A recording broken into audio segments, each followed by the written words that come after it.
皆さんこんにちは。今回は年金と生活保護についてわかりやすく解説していきます。SNS などで40年間真面目に国民年金を払っても月7万円なのに生活保護は12万円ももらえるのはおかしいのではという声を見かけることがあります。確かにこの話だけを聞くと不公平に感じる人も多いと思います。ですが実はこの2つの制度はそもそもの目的が全く違います。まずは国民年金についてです。国民年金は将来の老後や万が一の時に備えるための制度です。20歳から60歳までの人が加入し、毎月保険料を支払うことで65歳以降に年金として受け取ることができます。つまり自分で積み立てて将来受け取る仕組みです。そして受け取れる金額は支払った期間や状況によって変わります。一般的に40年間しっかり納めた場合でも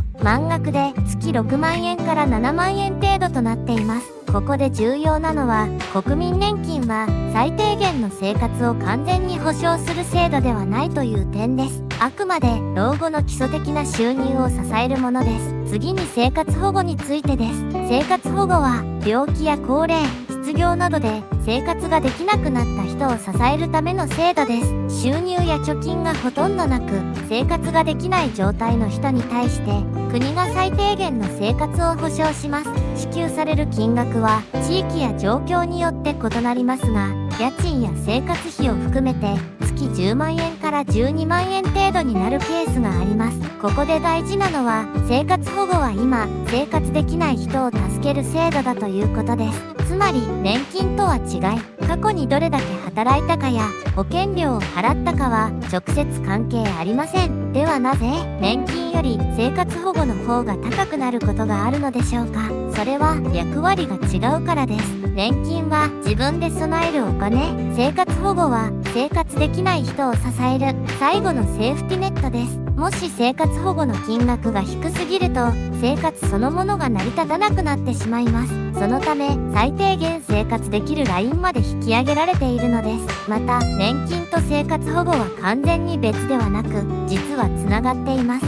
例えば年金が月4万円しかない場合、そのままでは生活できません。その場合不足分だけ生活保護で補われます。つまり年金をもらいながら生活保護を受けることも可能です。この仕組みからわかるのは生活保護は足りない分を補う制度だということです。ここで多くの人が感じる疑問があります。それは真面目に年金を払ってきた人の方が損をしているのではないかという点です。この問題は実際に日本の社会でも議論されています。特に問題になっているのは年金だけでは生活できない高齢者が増えていることです。現在生活保護受給者の半分以上は高齢者です。つまり本来は年金で生活できるはずの世代が生活保護に頼らざるを得ない状況になっているのです。これは個人の問題というより制度全体の課題です。今後の改善としてよく言われているのが最低保障年金の導入です。これは一定の年金額を国が保障することで生活保護に頼らなくても生活できるようにする考え方です。また制度の透明性を高めたり働ける人への就労支援を強化することも重要とされています。一方で生活保護については不正受給やギャンブルなどの話題が SNS で取り上げられることがあります。ですが実際には不正受給の割合はごく一部であり、多くの人は本当に困っている状況で利用しています。もちろん改善すべき点はありますが、制度そのものが悪いというわけではありません。最後にまとめです。国民年金は将来に備える制度、生活保護は今を生きるための制度です。この2つは対立するものではなく支え合う関係にあります。そして今の日本の課題は年金だけで安心して生活できる人を増やすことです。制度の仕組みを正しく理解することで